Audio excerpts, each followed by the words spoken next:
Buenas tardes, queridos hermanos. El Señor les bendiga muy, muy ricamente. Es para mí un privilegio otra vez el poder estar con todos ustedes en esta tarde. Creo que vamos a tocar temas y cosas muy necesarias y muy importantes.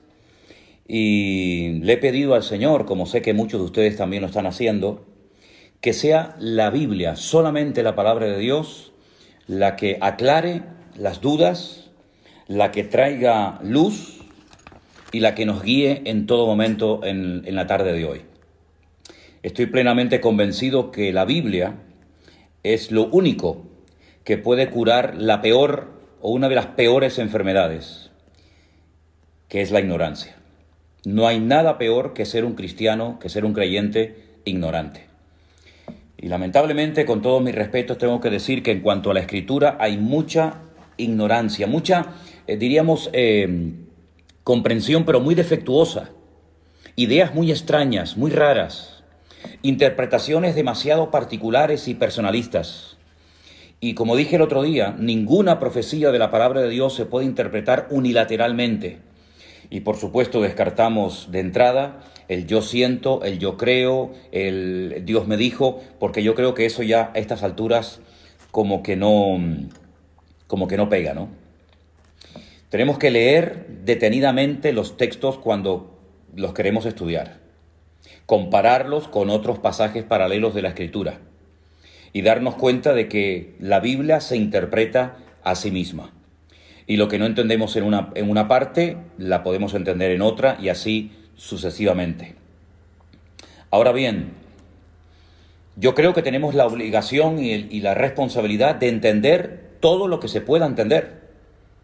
Hay cosas que lógicamente se escapan de nuestro conocimiento, pero repito, todo lo que se puede entender, creo que es nuestra obligación entenderlo.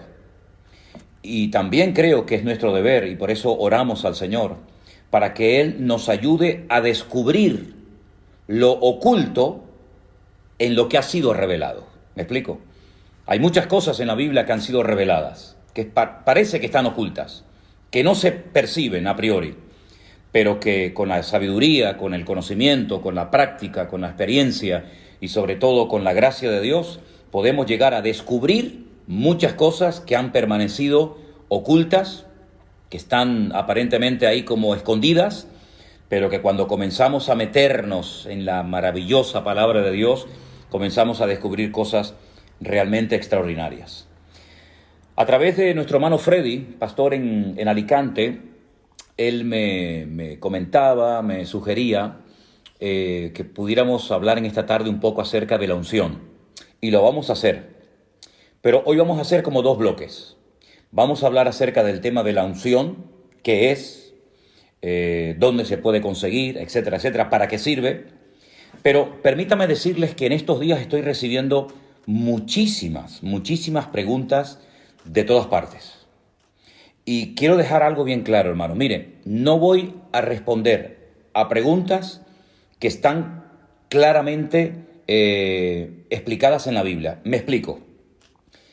No quiero que primeramente me hagan una pregunta a mí de algo que está escrito en la palabra y luego vayan a la palabra.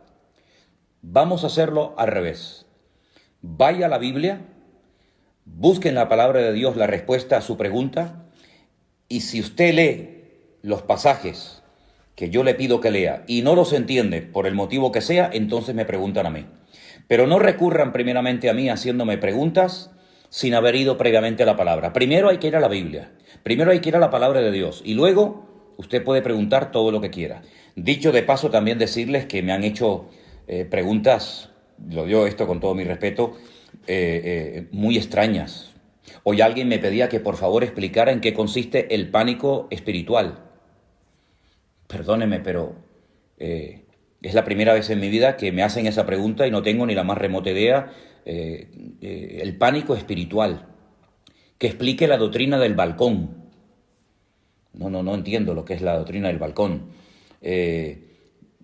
Está circulando un vídeo por la República Dominicana que varios pastores y varios apóstoles, volvemos otra vez al tema de los apóstoles, que tienen que buscar en las páginas de la Biblia, sobre todo en el libro del Génesis, un pelo, una pluma, una hoja o cualquier cosa, y con eso que usted encuentre metido entre las páginas de la Biblia, usted sabe que hay gente que dentro de las páginas de la Biblia tiene metido millones de cosas.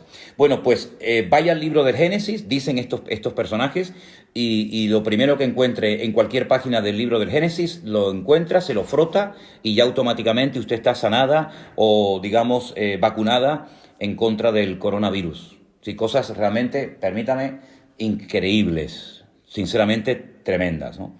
Pero bueno, vamos a ir en serio ahora, vamos a ver. Yo quiero tener un primer bloque, una primera parte para estudiar o para por lo menos comentar lo que nos explica el profeta Ezequiel en dos capítulos de su libro. Concretamente el capítulo 38 y el capítulo 39 del libro de Ezequiel. Mucha gente me ha preguntado por estos personajes, por estas naciones que aquí se mencionan. Por ejemplo, en el capítulo 38 del libro de Ezequiel, en el versículo 5 y 6, se menciona a Persia, a Cus, a Fut, a Gomer, a Togarma, y algunos me preguntan, esas naciones que se mencionan aquí, esos países o esas ciudades, hoy en día, ¿a qué países corresponden? Bueno, vamos a empezar respondiendo a esta pregunta. Antiguamente, al actual país de Irán se le conocía como Persia. Usted sabe que los persas, junto con los medos, formaron un imperio que fueron el que derrotaron al imperio de los babilónicos, el rey Nabucodonosor. Los persas en la actualidad son los iraníes y los kurdos, que no tienen tierra, serían los medos, ¿vale? Así que ya tenemos explicada quién es Persia. Cus es Etiopía. Recuerden ustedes los cusitas. ¿Se acuerdan ustedes que había un problema porque Moisés estaba casado con una mujer cusita, con una mujer de color? Era de Etiopía. También se menciona a Fut. Fut en la Biblia es el país de Libia, ese país que está desarmado desde que murió Gaddafi. Es un país que está en constante guerra civil, pelean todos contra todos, pues Fut es Libia. Gomer, en el versículo 6, Gomer y todas sus tropas son exrepúblicas soviéticas. Y Togarma es la parte sur de Rusia. Ahora, cada vez, y si no al tiempo y lo veréis, cada vez se va a ir hablando más de Rusia, de China, de algunos países árabes y también, como no, de Europa. En las profecías de la Biblia, las que aparecen en el libro de Ezequiel, en el libro de Daniel y otros libros, yo por lo menos no veo por ninguna parte a Estados Unidos. Algunos dirán, pero bueno, Estados Unidos es una gran potencia económica, una gran potencia política, sí, es cierto, no lo discuto, pero no pinta nada en el panorama, en el programa profético de Dios. ¿Qué le va a ocurrir a los Estados Unidos en los últimos tiempos? Pues mire, yo no sé si esta pandemia que estamos viviendo hoy en día tendrá algo que ver. Lo que se dice es que en Estados Unidos pueden llegar a haber millones de muertos. Y esto va a afectar mucho, sin lugar a dudas, la economía y la estabilidad norteamericana. Y con todo mi respeto, sé que hay muchos hermanos que me escuchan y me ven desde los Estados Unidos, y quiero decir esto con todo respeto. Para muchas personas, Estados Unidos siempre ha sido como una especie de paraíso terrenal, ¿verdad? Los países más cercanos a Estados Unidos, países centroamericanos, países latinoamericanos, siempre o muchas veces el sueño de muchos era poder ir a los Estados Unidos y conseguir un buen trabajo y poder empezar una nueva vida. Y no hay nada malo en eso, ¿ok? De hecho, los fundadores, los padres de Norteamérica vinieron de Europa porque buscaban una vida nueva, ¿verdad? Pero lo que no podemos caer es en el error de creer que Estados Unidos es como una especie de gran papá, una especie de Dios, y de esa manera ya todas nuestras necesidades materiales y espirituales están cubiertas. El famoso sueño americano, ¿verdad? Bueno, gloria a Dios por los Estados Unidos, gloria a Dios por todos los miles de misioneros que han mandado por toda la faz de la tierra. Gloria a Dios por los millones de dólares que han salido de las arcas de las iglesias y de los bolsillos de muchísimos hermanos y ministerios norteamericanos. Pero Estados Unidos, espiritualmente hablando, está en una crisis tremenda. Y los hermanos que viven en Estados Unidos lo pueden confirmar. Estados Unidos hace mucho, mucho tiempo que tiene que volver en genuino arrepentimiento al Señor. Y pienso que a lo mejor este presidente que tienen en la actualidad, Donald Trump, puede ser tal vez la última oportunidad que tengan los norteamericanos antes de entrar en un trato muy severo de parte del Señor, para que vuelvan otra vez a la senda antigua, para que vuelvan otra vez al origen, para que vuelvan otra vez a la fuente de la vida, que es nuestro Señor Jesucristo. Entonces, el Estados Unidos no aparece en el programa profético de Dios, pero Rusia sí, y China también, y los países árabes también, y Europa también. Y por eso cada vez vamos a oír más de Rusia. Cada vez los chinos, por un motivo o por otro, cada vez se va a hablar más de ellos. Y de Europa, la pobre Europa, la pobre víctima que no sabe dónde meterse, no sabe hacia qué lado inclinarse. Esa Europa que tiene nombre de mitología griega, que todavía no sabe cuál es su identidad, si tiene que abrirse a todas las religiones, si tiene que volver al cristianismo, si tiene que ponerse del lado de unos países o ponerse al lado de otros países. Bueno, pues en esos cuatro grupos, ahí se mueve prácticamente todo lo que va a ser el futuro. Y lógicamente, no podía ser de otra manera, Israel, ¿verdad? Entonces, repito, Rusia, China, Europa y algunos países árabes, cada vez se va a hablar más de ellos. No me malinterpreten con lo que voy a decir a continuación. Aunque es una realidad este tema famoso del coronavirus, y aunque es un hecho de que hay miles de personas que están muriendo en todas partes del mundo por este tema, que esto no sea algo que nuble nuestra visión espiritual, por favor. Que esto no nos despiste, porque hay profecías que para que se cumplan tienen que darse situaciones muy, muy parecidas a las que estamos viviendo en este tiempo. Digamos que este sería el caldo de cultivo o el inicio, el comienzo de un proceso que ya no va a dar marcha atrás. Es una especie como de cuenta regresiva. Y esta pandemia va a traer muertes, esta pandemia va a traer crisis económica, esta pandemia, este virus va a traer paro, va a traer un desequilibrio en las naciones, y este va a ser el caldo de cultivo para que muchas naciones, para que muchas superpotencias, Rusia, China, etcétera, pues intenten posicionarse y repartirse luego el pastel, porque esto va a terminar, evidentemente. Esto del coronavirus no va a ser para siempre, no va a ser algo eterno, pero este es el preludio, este es el prefacio, esta es la introducción a algo que viene de una forma terrible, y Rusia va a comenzar a posicionarse en la geopolítica mundial, y los chinos también, etcétera, etcétera. Es interesante notar que mientras ahora toda Europa o muchas partes del mundo están asustadas y están buscando mascarillas y respiradores por todas partes del mundo, ahora es China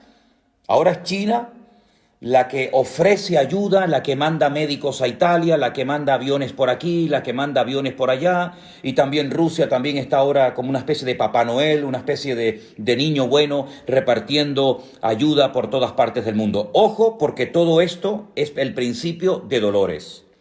Y hay un nombre en la Biblia, en el libro de Ezequiel, capítulo 38 y 39, que es el nombre God. God. God es un nombre simbólico.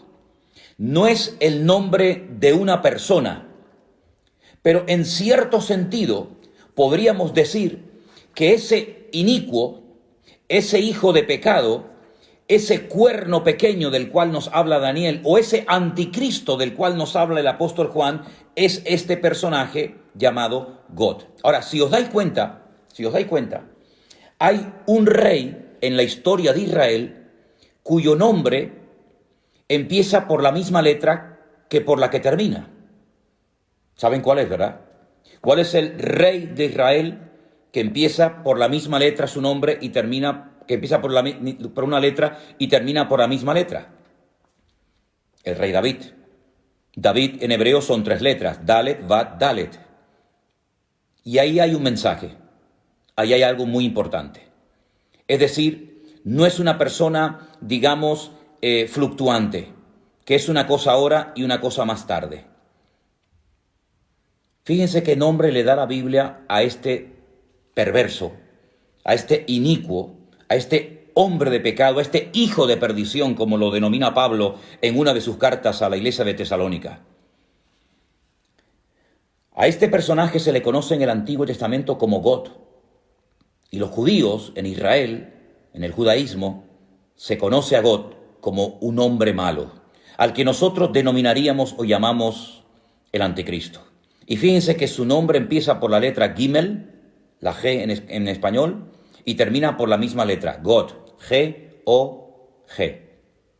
Es como una especie de imitación de todo lo que Dios, de todo lo que el Señor ha estado haciendo a lo largo de la historia. Es la última oportunidad que Satanás tendrá para poder alcanzar sus objetivos. Ahora, Satanás, por primera vez en toda la historia de la humanidad, va a ir en contra de su esencia. Porque el Señor Jesucristo dijo que Satanás es un ladrón que viene a hurtar, a matar y a destruir. Pero por primera vez en la historia, un instrumento tremendamente usado por Satanás, como va a ser este God o este anticristo, va a ofrecer algo que Satanás no puede ofrecer porque va en contra de su esencia. ¿Y saben lo que es? Paz y seguridad. Satanás, desde el día que se rebeló contra su creador, no ha tenido ni un día de paz. Es un ser atormentado, es un ser amargado, es un ser errante, no tiene amigos, no tiene familia, no tiene nada a lo que agarrarse.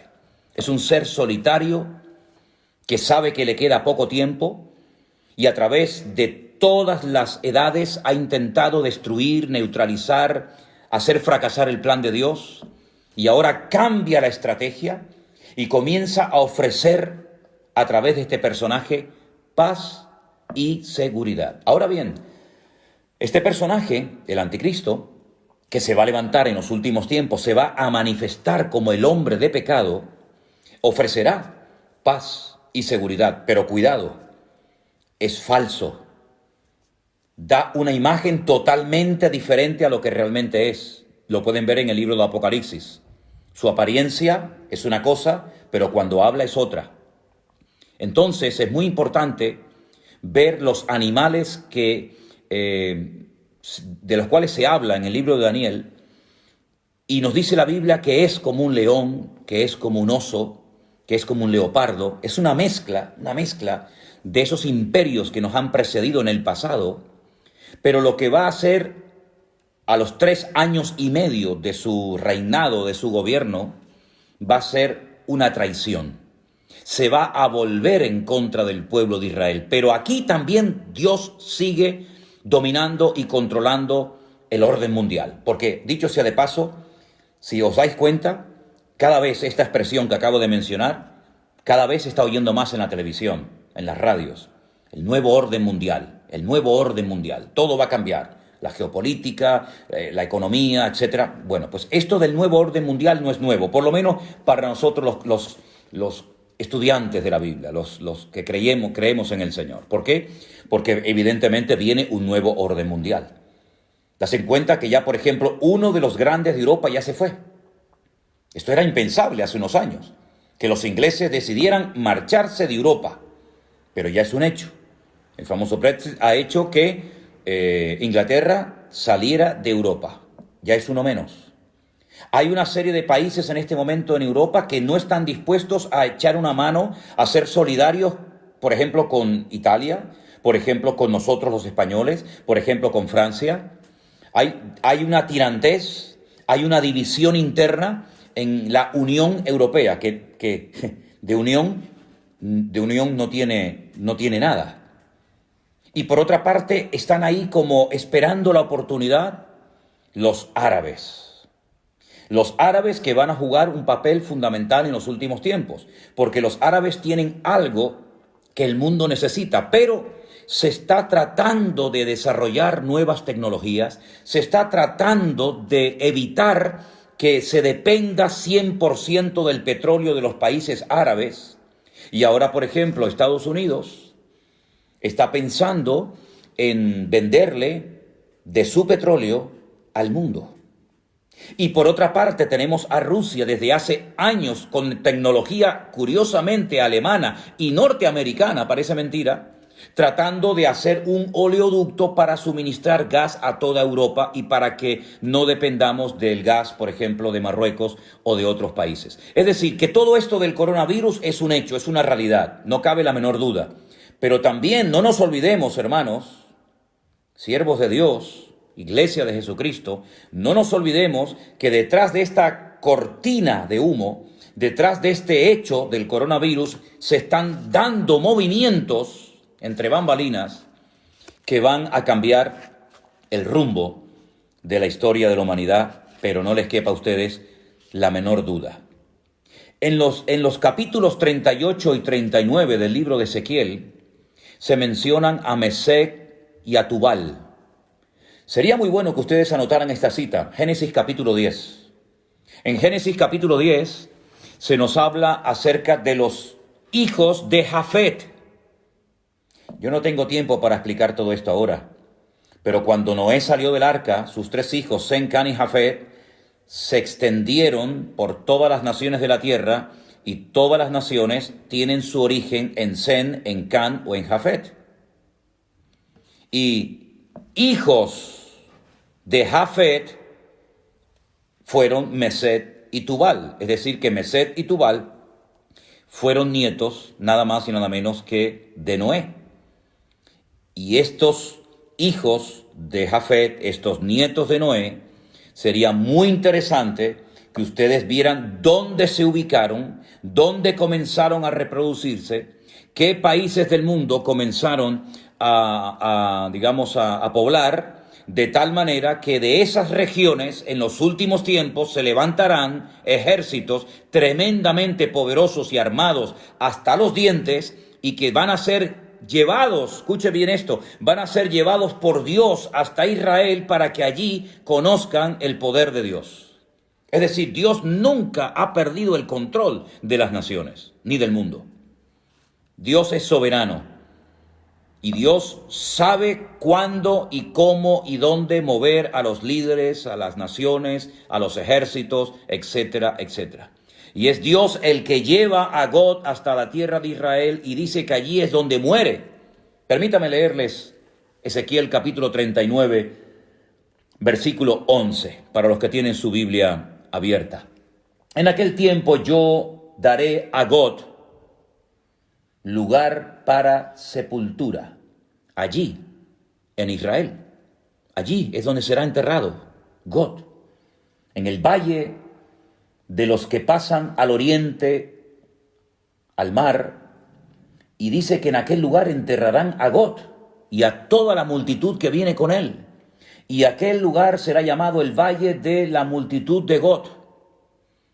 Es muy interesante que aún esta batalla, esta famosa batalla de Armagedón, aún no se ha llevado a cabo, y ya el Señor nos dice de antemano a través del profeta Ezequiel dónde va a ser enterrado God. Una vez hablando con unos rabinos en Jerusalén salió este tema, el tema de God, de Magog, de Mesec, de Tubal, porque Magog es la tierra, ¿vale? Magog es la tierra sobre la cual reina God, ¿bien? Y Mesec y Tubal son, digamos, regiones satélites, antiguas hijas de la Unión Soviética, que se volverán a unir en los últimos tiempos y, capitaneados por Rusia y por otros ejércitos, atacarán al pueblo de Israel desde el norte, dice la Biblia. El peor enemigo de Israel está en el norte. Cojan un mapa cuando puedan y tracen una línea recta desde Jerusalén hacia arriba y van a llegar derecho a Moscú. en línea recta, sin desviarse ni a derecha ni a izquierda, de Jerusalén hacia arriba, cruzan todo lo que son los altos del Golán, atraviesan Siria, pasan por Turquía y a continuación arriba, directamente, justo al norte. Moscú, la capital de Rusia. Entonces, lo que quería decirles es que el pueblo de Israel sabe perfectamente estas profecías. Muchos las conocen y saben perfectamente que del norte viene una invasión tremenda, tremenda. Ahora, como les decía, hablando una vez con estos rabinos, y salió el tema de God y cómo iba a ser enterrado y todo esto, me dieron una explicación, una respuesta interesante. No digo que sea exactamente así, pero yo os la voy a compartir porque sé que a muchos de ustedes les interesa este tema. ¿Se acuerdan ustedes cuando Noé salió del arca? Dice que al poco tiempo Noé apareció totalmente desnudo, borracho en la puerta de su tienda. Recuerden los 3 nombres de los hijos de Noé: Sem, Can y Jafet. Dice la Biblia que Can se burló de su padre. Parece ser que hubo sus más y sus menos. Y cuando Noé despierta, maldice a la descendencia de Can. Maldice a Canaán, que aún no había nacido. Los cananeos son descendientes de Can. Y eran naciones, eran pueblos que estaban totalmente bajo la maldición de Noé. Porque hizo burla de su padre, porque vio la desnudez de su padre. Sin embargo, Sem y Jafet marcharon marcha atrás y taparon la desnudez de su padre. Y estos rabinos me decían que por un detalle de Dios a los descendientes de Jafet, y uno de ellos es God, el Señor le permite sepultura en la tierra de Israel. Ahí queda eso. Cómanse el pescado y dejen las espinas a un lado. La batalla será de tal magnitud, y quiero dejar una cosa bien clara, esta batalla que se describe en los capítulos 38 y 39 del libro de Ezequiel aún no se ha llevado a cabo. Esto es profético, esto nunca ha ocurrido. Esto es algo que va a ocurrir en los últimos tiempos. Desde Tbilisi, vecino con Rusia. Qué interesante este mensaje que nos acaba de mandar Miriam Masi. Te saludo desde Tbilisi, Europa del Este, país vecino con Rusia. Interesante. Esta batalla será de tal magnitud que una vez que termine, y la batalla se llama la batalla de Armagedón, se va a llevar a cabo en un valle precioso que he tenido la oportunidad y el privilegio de verlo muchas veces, de caminar por él, de conducir por medio del valle. El valle de Jezreel o el valle de Megiddo. Es un valle inmenso. Ya Napoleón dijo cuando lo vio, este es el valle perfecto para llevar a cabo una gran batalla. Bueno, pues en ese valle se va a llevar a cabo una batalla tremenda que va a llegar hasta el Monte de los Olivos en Jerusalén, donde muere el anticristo y muchas de sus tropas. Y una vez que la batalla termine, dice que estarán durante 7 años quemando al fuego el armamento que las tropas trajeron para atacar al pueblo de Israel. Allí habrán tropas de todas partes del mundo, También los chinos mandarán millones y millones de soldados para atacar al pueblo de Israel. Porque al final todas las naciones del mundo quieren conquistar Jerusalén y la quieren para ellos. Y la Biblia nos enseña que en ese valle de Armagedón la batalla será tan espectacular. Dice la Biblia que lloverá lluvia impetuosa, piedras de granizo, fuego y azufre. Apocalipsis dice que serán del peso de un talento, 45 kilos. Probablemente está haciendo referencias a bombas, vete tú a saber. Y la Biblia nos enseña que durante 7 años después de la batalla de Armagedón estarán quemando el armamento de todas aquellas personas que vinieron a pelear contra Israel. 7 años. Pero en el versículo 12 dice, y la casa de Israel los estará enterrando por 7 meses para limpiar la tierra. Fíjense la cantidad de millones de personas que mueren, que estarán 7 meses enterrando muertos. ¿Se acuerdan ustedes esas imágenes terribles que están en blanco y negro, que nos recuerdan la liberación de los campos de concentración de Europa por las fuerzas aliadas? Cómo se veían unos bulldozers, cómo se veían unos tractores enormes arrastrando multitudes y multitudes de cadáveres para echarlos en fosas comunes. Miles y miles de judíos que fueron enterrados como si fueran animales, sin ningún respeto, sin ningún honor, que fueron enterrados multitudes. Pues durante 7 meses, y la Biblia no miente, la Biblia dice la verdad, durante 7 meses estarán enterrando los cadáveres de los soldados que fueron a pelear contra el pueblo de Israel. Porque en esa batalla todas las naciones de la tierra sabrán que el Dios Todopoderoso es el Dios de Abraham, el Dios de Isaac y el Dios de Jacob. Los enterrarán todo el pueblo de la tierra y será para ellos célebre ese día.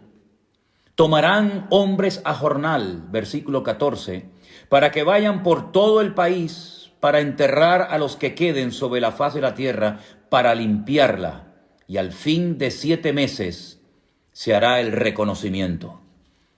Pasarán los que irán por el país, y el que vea huesos de algún hombre pondrá junto a ellos una señal para que los entierren, para que entierren los sepultureros en el valle de Amón-Gad. Esta sería una tercera guerra mundial terrible, brutal. Y les digo algo más. Estamos viendo cómo todas las naciones de la tierra están siendo afectadas, están siendo atacadas por un enemigo invisible, por un pequeño virus que mata. Pues miren lo que dice el capítulo 14 del profeta Isaías. Capítulo 14 del profeta Isaías. Dice, esta será la plaga. Qué curioso, ¿eh? Estamos en medio de una plaga. Pero es que hay otra plaga en el futuro, diferente a la que estamos viviendo ahora. Y esto es simplemente, como dije el otro día, un pequeño botón de muestra, un anticipo, un prefacio de lo que viene. Esta será la plaga con la que Dios herirá a todos los pueblos, habla en plural, que pelearon contra Jerusalén. Escuchen, la carne de ellos se corromperá estando ellos sobre sus pies, y se consumirán en las cuencas sus ojos, y la lengua se les deshará en su boca. Zacarías capítulo 14, verso 12, versículo 13. Y acontecerá en aquel día que habrá entre ellos gran pánico enviado por el Señor. Trabará cada uno de la mano a su compañero y levantará su mano contra la mano de su compañero. Se matarán entre ellos, van a pelear contra Jerusalén, van a querer destruir a Israel y al final se terminan matando y peleando entre ellos. Y no es la primera vez que esto pasa, porque en el Antiguo Testamento, en la Tanaj, sabéis perfectamente que esto ya pasó en otras ocasiones.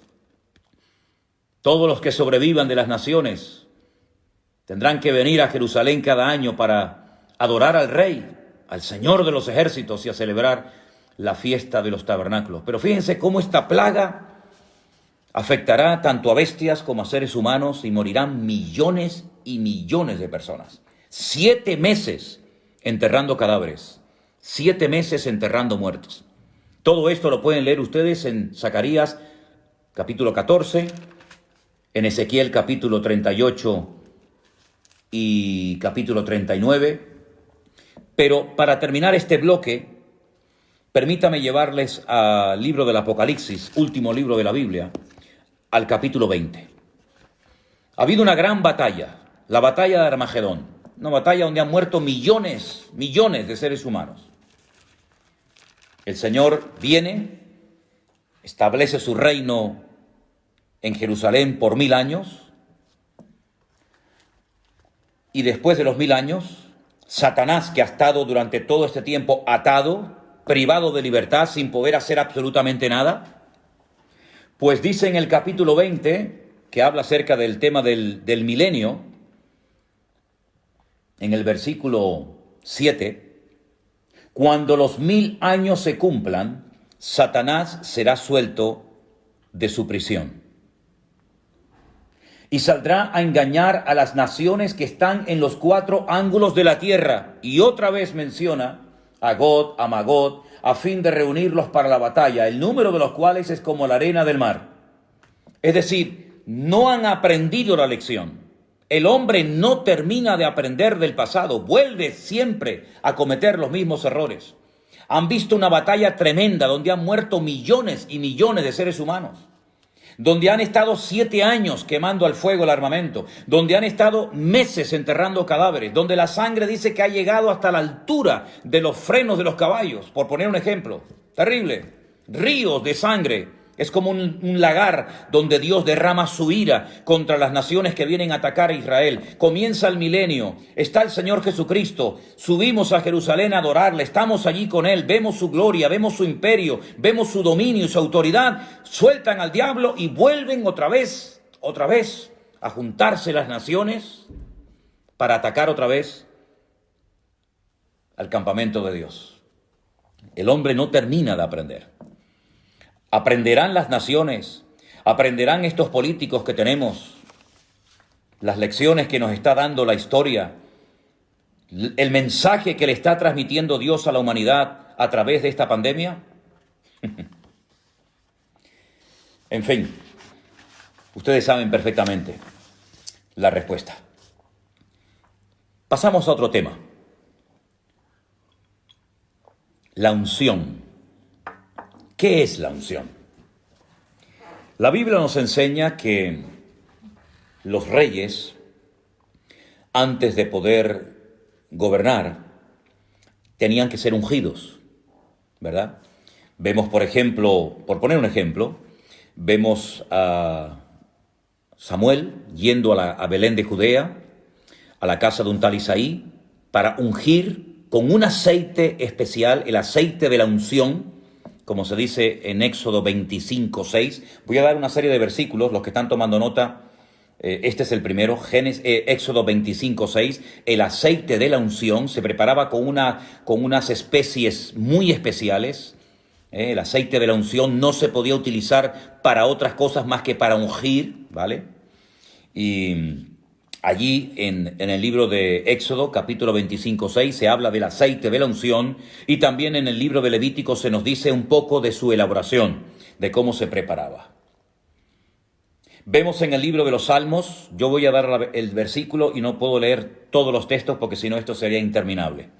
En el Salmo 89:20 dice que el Señor ungió a David para ser rey de Israel. También a otros, ¿no? Pero concretamente el Salmo 89 es el salmo donde encontramos el pacto que hace Dios con David, y en ese pacto incluía una unción especial para ser rey de las 12 tribus de Israel, ¿vale? La palabra Mashiach, ungido, no es un nombre propio, como puede ser Antonio, Tomás, Santiago, Ricardo, Alberto, Manuel, sino que es un título, más que un título, es algo que se hacía sobre las personas, sobre algunos objetos, para consagrarlos para un servicio especial. Se ungían a los reyes, se ungían a los profetas, se ungían a personas para una función específica. El rey de Israel era el ungido del Señor. Ahora, esa unción, ese respaldo divino que se representaba derramando un aceite que se preparaba especialmente sobre la cabeza, sobre las vestiduras. Por ejemplo, en el Salmo 133 nos habla de la unción que se derramó sobre Aarón como sumo sacerdote en el tiempo de Moisés en el desierto, en el tabernáculo, ¿verdad? Esa unción, ese acto de Dios de respaldar a un hombre, de respaldar a una persona para ser rey, para ser sacerdote, para ser profeta o para una función en específica, esa unción, ese respaldo de Dios también se menciona en el Nuevo Testamento. Pero ya no se ve a nadie echándole aceite sobre la cabeza a nadie para que reciba la unción. Es cierto que en el Nuevo Testamento hay algunos textos donde se habla del aceite. Por ejemplo, hoy encontraba un versículo muy interesante, y ese sí quiero leerlo, en Marcos capítulo 6, versículo 13, en el Evangelio según San Marcos, capítulo 6, versículo 13. Yo no sé si se han dado cuenta de que ahí se menciona el aceite y la utilizaban los discípulos. Dice que echaban fuera demonios los discípulos, y ungían, derramaban aceite a muchos enfermos y los sanaban. Hay un momento en el que los discípulos les ponían aceite a los enfermos y eran sanados. Y Santiago en su epístola nos dice que ¿está alguno enfermo? Llame a los ancianos de la iglesia para que vayan, lo unjan con aceite, y ¿verdad? Entonces vemos que es algo también del Nuevo Testamento, pero no se utiliza en el Nuevo Testamento el aceite para ungir a un pastor, o para ungir a un diácono, o para ungir a una persona para que haga una función específica en el cuerpo de Cristo, es decir, en la iglesia. No, eso no se ve en el Nuevo Testamento. Ahora, sin embargo, el Señor Jesucristo dice en el Evangelio según San Lucas que Él fue ungido para dar buenas nuevas a los pobres. ¿Quién ungió? ¿Quién ungió al Hijo de Dios, al Señor Jesucristo, para el ministerio espectacular que tuvo durante su existencia? Hay dos versículos muy interesantes que me gustaría que leyéramos. Uno se encuentra en Hechos capítulo 4, versículo 27. Hechos capítulo 4, versículo 27, nos dice lo siguiente acerca de la unción. Dice, porque verdaderamente se unieron en esta ciudad contra tu santo Hijo Jesús, a quien ungiste, Herodes y Poncio Pilato, con los gentiles y con el pueblo de Israel. Es decir, Pedro hablando, dando una explicación coherente a los que allí estaban pidiéndole explicaciones acerca de cosas que estaban sucediendo en aquellos tiempos en la iglesia primitiva, dice que Dios ungió a nuestro Señor Jesucristo. También en el mismo libro, pero en el capítulo 10, Hechos capítulo 10, versículo 38, dice, y cómo Dios ungió con el Espíritu Santo y con poder a Jesús de Nazaret, y cómo éste anduvo haciendo bienes y sanando a todos los oprimidos por el diablo, porque Dios estaba con él. Otra vez encontramos en el capítulo 10 del libro de los Hechos una explicación muy interesante dada por el apóstol Pedro. Y él dice que Dios ungió con el Espíritu Santo al Señor Jesucristo para poder desarrollar y para poder cumplir con la misión que el Padre le había encomendado. La Biblia, cuando habla del Señor Jesucristo, habla de su ungido. Salmo capítulo 2, versículo 2. La Biblia dice en Lucas 4:10, el mismo Señor Jesucristo leyendo en la sinagoga, dice que Dios lo ungió para dar libertad a los cautivos, para dar vista a los ciegos. Hemos visto en Hechos 4:27, en Hechos 10:38, cómo el Señor Jesucristo fue ungido. Bueno, recuerden ustedes, mis queridos hermanos, que el día que Juan Bautista bautizaba al Señor Jesucristo en el río Jordán, dice la Biblia que el Espíritu de Dios descendió sobre él en forma corporal como de paloma. Y se oyó una voz del cielo. Y el Padre dijo, este es mi Hijo amado, en el cual tengo complacencia. Por lo tanto, el mismísimo Señor Jesucristo fue ungido con el Espíritu Santo para poder desarrollar una función, un ministerio realmente extraordinario. Ahora bien, hoy en día, sobre todo en ciertos y determinados círculos evangélicos, vuelvo otra vez a decir lo mismo, es que conozco muy bien ese terreno, conozco muy bien ese ambiente, porque me crié y estuve muchos años en él, y sé que el tema de la unción es un tema que se ha sacado totalmente de contexto. Y entonces incluso he estado en culto donde se le echaba litros, botellas de aceite sobre la cabeza a la gente para que recibieran la unción de Dios.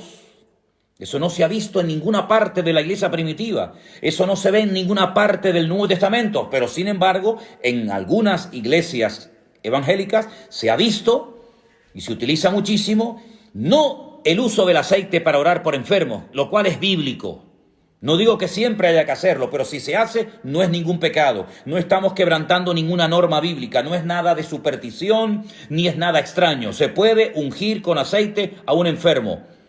No hay ningún problema en hacerlo, es bíblico. Hay un texto de la Biblia que lo respalda. Luego, hay que decir amén, aunque tal vez no te guste, no lo hayas hecho nunca, pero hay algo que la Biblia dice acerca de la unción sobre los enfermos.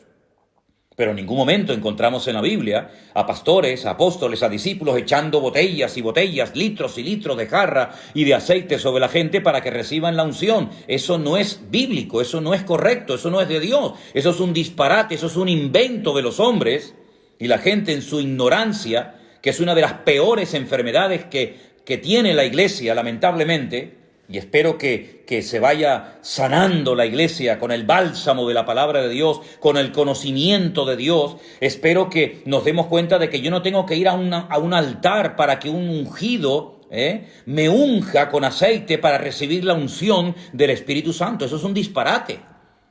La unción no la da un hombre. La unción, el respaldo, lo da el Señor. Lo que pasa es que hay algunas personas que, como no tienen el respaldo de Dios, tienen que buscar el respaldo y la unción del hombre.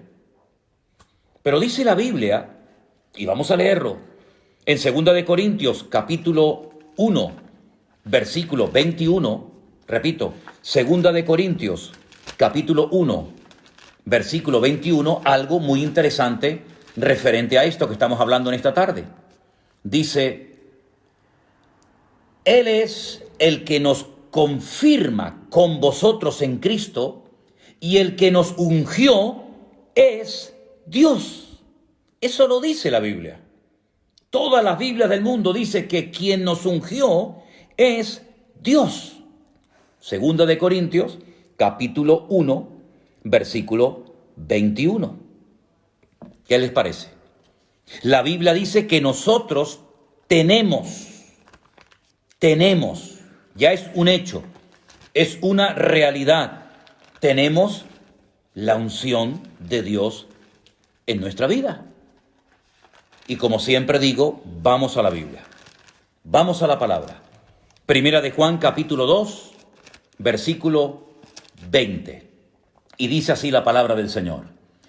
Pero vosotros tenéis la unción del Santo. Vosotros tenéis la unción del Santo. Más adelante en el versículo 27 dice, pero la unción que vosotros recibisteis de Él, permanece en vosotros, y no tenéis necesidad de que nadie os enseñe, así como la unción misma os enseña todas las cosas. Y es verdadera y no es mentira. Así que, queridos hermanos y amigos, la unción de Dios se manifiesta de muchas formas. Evidentemente, no todo el mundo ha recibido la misma capacidad. Cambiemos, si quieren, la palabra unción por la palabra capacidad y así nos entendemos todos mejor, ¿les parece? Dios ha capacitado a unos para la enseñanza. Dios ha capacitado a otros para el evangelismo. Dios ha capacitado y ungido a unos para la música, a otros para cualquier otro ministerio. Pero todo creyente tiene el Espíritu Santo en su corazón. Ahora, yo sé que en algunos círculos evangélicos y sobre todo en algunas denominaciones, incluso en la denominación en la que yo me convertí, y lo voy a decir, las Asambleas de Dios. En las Asambleas de Dios se nos enseñaba que el que no hablaba en lenguas no tenía el Espíritu Santo con él. Claro, yo me crié en esa denominación, yo me convertí en una iglesia de las Asambleas de Dios y se nos enseñaba hasta la saciedad que los pentecostales tenían el Espíritu Santo y los que no eran pentecostales, es decir, los que no habían hablado en lenguas, no tenían el Espíritu Santo. Y lo creíamos, porque así nos lo decían. Y nosotros teníamos el Evangelio completo. El Evangelio completo. Los demás tenían un Evangelio pero incompleto. Nosotros teníamos la bombilla de 100 vatios, los demás de 25. Y crecimos con esa idea falsa, con ese orgullo denominacional que no es de Dios. Y cuando uno comienza a escudriñar las Escrituras, encuentra versículos como ese que dice, todos fuisteis bautizados en un cuerpo. Dios nos ha bautizado a todos. Todo creyente tiene al Padre, al Hijo y al Espíritu Santo. ¿O solamente es patrimonio de las iglesias pentecostales? ¿Todos los que hablan en lenguas realmente son lenguas de Dios o a veces son lenguas inventadas? Porque de esto habría que hablar largo y tendido, ¿eh? Otro día, si quieren, hablamos de esto. Todos los que hablan en lenguas verdaderamente reciben esa unción de lo alto, sus vidas son transformadas y todos hemos sido bautizados en un cuerpo. La experiencia de hablar en lenguas, si quieren, otro día hablamos de eso. Pero no es bíblico decir que solamente los que han hablado en lenguas tienen el Espíritu Santo. Eso es un disparate, eso es antibíblico. Y algún día muchos que han enseñado durante años eso tendrán que pedir perdón. Porque a la luz de las Sagradas Escrituras han enseñado algo que no es cierto, algo que no es verdad. Todos nuestros hermanos, aunque nunca hayan hablado y aunque nunca hablen en lenguas en su vida, todos los cristianos tenemos el Espíritu Santo en nuestros corazones. Bueno, no puedo leer, como pueden comprender, los saludos y las preguntas y las cosas que me hacen, porque estoy con un móvil, tiene una pantalla muy pequeñita y es prácticamente imposible leer todo esto. Pero permítame darles un versículo que después quiero que lo lean, si pueden, en sus casas. Isaías 45:1. Isaías 45:1. Miren, un hombre que no era cristiano, que no fue bautizado en agua, que no era pentecostal, que nunca leyó el Nuevo Testamento, que no dio diezmos ni ofrendas, un hombre que yo sepa que no habló ni en lenguas, ni interpretó, ni nada que ver, el Señor lo llama mi ungido. Estoy hablando de Ciro, un hombre que Dios capacitó, un hombre que Dios ungió, para que fuera un instrumento tremendamente poderoso en las manos del Señor, para que trajera bendición al pueblo de Israel.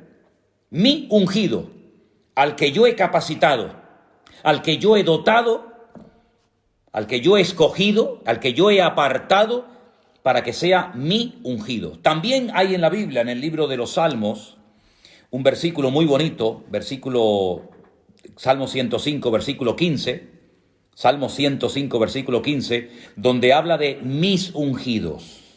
Y ahí entramos todos los creyentes. Ahí entra todo el pueblo de Dios. Somos los ungidos del Señor. Los Meshijí, somos los ungidos. También la Biblia nos habla de dos ungidos, que en Zacarías 4, versículo 14, son lo que en Apocalipsis se les llama los dos testigos, pero que Zacarías lo llama los dos ungidos. Hay un libro de un pastor español donde él dice el nombre de estos dos ungidos. Ha tenido una revelación sobrenatural. Nadie sabe, ni siquiera los autores de la Biblia, ni Juan, ni Pablo, ni Santiago, ni Tomás, nadie sabe en la Biblia quiénes eran, cómo se llamaban estos dos ungidos, pero en ese libro que yo tengo en mi casa, dice, los dos ungidos son fulanito y menganito. Punto. Interesante, ¿no? Por supuesto. Bueno, y también quiero leerles un versículo muy bonito del Evangelio de Lucas, capítulo 2, el versículo 26, donde hay unas palabras muy bonitas para que veáis una vez más cómo el ungido por antonomasia, el ungido de Dios, en singular, fue sin lugar a dudas el Señor Jesucristo. Yo les he dado versículos del libro de los Hechos, le he dado algunos textos en esta tarde de Lucas, pero miren qué versículo tan bonito de Lucas 4:18, donde el hombre que está orando, teniendo en sus brazos al Señor Jesucristo, pues Lucas 2:26, perdón, discúlpeme, Lucas 2:26, dice unas palabras muy interesantes y dice así: esto fue el día que los padres del Señor Jesucristo lo llevaron para ser presentado en el templo, ¿vale? Y entonces dice en el versículo 26, le había sido revelado por el Espíritu Santo a este hombre, a Simeón, le había sido revelado por el Espíritu Santo que estaba sobre él, que no vería la muerte antes que viese al ungido del Señor. ¿Y quién es el ungido del Señor? el Señor Jesucristo, que en ese momento era un niño. Pero entonces él dice, cuando los padres del niño lo trajeron al templo para hacer por él conforme al rito de la ley, él lo tomó en brazos y bendijo a Dios, dijo, ahora Señor, despides a tu siervo en paz conforme a tu palabra, porque han visto mis ojos tu salvación. El Señor le había revelado a Simeón que él vería al ungido, al escogido de Dios, al Mesías, Mashiach. Por eso él se llama Yeshua HaMashiach. Mashiach no es un nombre, es la capacitación sobrenatural de Dios para poder ejercer la función a la cual Dios nos ha llamado. Pero todo creyente tiene la unción de Dios. Eso lo dice la Biblia. Todo creyente tiene la unción del Santo. Todo creyente tiene al Espíritu Santo morando en su corazón. Así que vamos a ponernos ya los pantalones largos, vamos a dejar de ser niños fluctuantes y niños ignorantes y vamos a dejar de ir a un lugar para que me unjan. Y vamos a dejar de pasar al frente en la plataforma para que el pastor me ponga las manos y me transmita su unción. Pero ¿en qué país vivimos? Vamos a ser serios, vamos a ser ya maduros. Una vez fui a una congregación, bueno, en varias ocasiones me ha pasado, pero recuerdo una aquí en Tenerife, un día, en una reunión se me acercaba un hombre y no hacía más que acercarse a mí y me le quedé mirando y le dije, ¿qué le pasa? ¿Usted qué quiere? Y me dice, es que yo quiero que me traspases tu unción. ¿Qué cosa es esa? Claro, es que se van al Antiguo Testamento y ven cómo Eliseo le pidió al profeta Elías la doble unción que vino sobre él. Sí, pero no fue porque tocó un botón. Lean todo el proceso, lean sobre todo los lugares a los que llevó el profeta Elías a Eliseo antes de recibir la unción. Y le dijo, lo que estás pidiendo es algo muy difícil de conseguir. Porque es una unción, es una capacitación sobrenatural para un tipo de ministerio profético que él sabía que había recibido. Y este es su sucesor, su siervo durante años, muy interesante, siervo de Elías, antes de ser siervo de Dios, tuvo que ir a Betel. ¿Qué aprendió? ¿Qué vio en Betel, hermanos? Tuvo que ir a Gilgal. ¿Por qué lo llevó a Gilgal? Tuvo que ir a Jericó, tuvo que ir a varios lugares y después de ver todos esos lugares fue cuando recibió el manto de la unción. Pero eso de que ahora va a venir el ungido a ver si nos pone el manto, eso lo he visto yo en congresos. Eso se ha promocionado mucho en congresos, por lo menos en España, yo no sé en otros países, pero en España yo he ido a congresos porque como fulanito de tal tenía una unción espectacular, que yo no digo que no la tuviera, pues vamos a que nos traspase el manto de la unción. Eso suena muy bonito, pero eso, discúlpeme, no funciona así. Eso no funciona así. Más oración, más búsqueda de Dios, más conocimiento bíblico y vamos a dejarnos de jugar, que ya es tiempo de madurar. Ya es tiempo de ir hacia adelante y agradar a Dios, buscar más en Dios.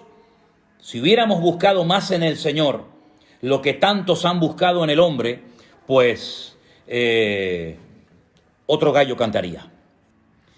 A ver, ni pasar por el talit. No, claro, por supuesto.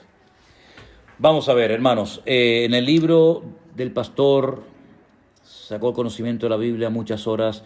Bueno, créanme que me resulta imposible leer todos los mensajes porque entran tan rápido uno detrás de otro que ya después lo leeré con detenimiento. Hermanos, vamos a terminar este tiempo con oración. Hemos tenido hoy como 2 bloques separados, hemos hablado de 2 temas diferentes. Hemos hablado de Gog, Magog, Mesec, Tubal. Hemos hablado de los capítulos 38 y 39 de Ezequiel. Y después hemos pasado al tema de la unción. Yo la próxima semana hay algo que me gustaría tocar, porque veo que se ha ido metiendo sutilmente en muchas congregaciones, ha hecho mucho daño, y es el tema de todo lo judío, que si el talit, que si la mezuzá, las velitas del Shabbat, Pesach, Shavuot, y muchas cosas que, claro, como hay tan poca base y tan poco fundamento, han distorsionado y atontado a más de uno Y resulta que ahora ya nada de lo que nos enseñaron, nada de lo que hemos creído vale, sino que ahora hay que cambiar, romperlo todo y empezar de nuevo, porque resulta que la Biblia está mal traducida, porque resulta... De eso me gustaría a mí hablar la próxima semana, de las fiestas judías y de todas estas cosas que todavía hay mucha gente que no sabe nada. Se aprenden 4 o 5 palabras en hebreo y se creen que ya han descubierto la pólvora. Que Dios nos ayude y nos bendiga. La próxima semana seguiremos. Mañana es Shabbat, mañana es reposo y tranquilidad. Y el domingo, Dios mediante, estaremos retransmitiendo desde Santa Cruz, nuestra iglesia en Santa Cruz, Vida Nueva, el culto en directo. Vamos a participar de la Santa Cena. Yo les he pedido a los judaizantes, yo les he pedido a los hermanos de nuestra congregación que estén preparados, se los recuerdo a través de aquí del Facebook, que estéis preparados con vuestra copita de mosto, de vino, de trozo de pan, para que podamos participar juntos de la mesa del Señor. Gracias a todos ustedes por haber estado con nosotros. Gracias de todo corazón a las personas que están colaborando de una manera desinteresada para sostener el ministerio, para sostener la obra. Que Dios les bendiga. A todos les mando un gran saludo. Ahora, después de cortar esta emisión, estaré leyendo la cantidad de mensajes que ustedes me han mandado, porque han sido muchísimos. Espero poder leerlos todos. Sigan orando por nosotros, como nosotros estamos orando por ustedes. Que la paz del Señor esté con vosotros y Shabbat Shalom para todos.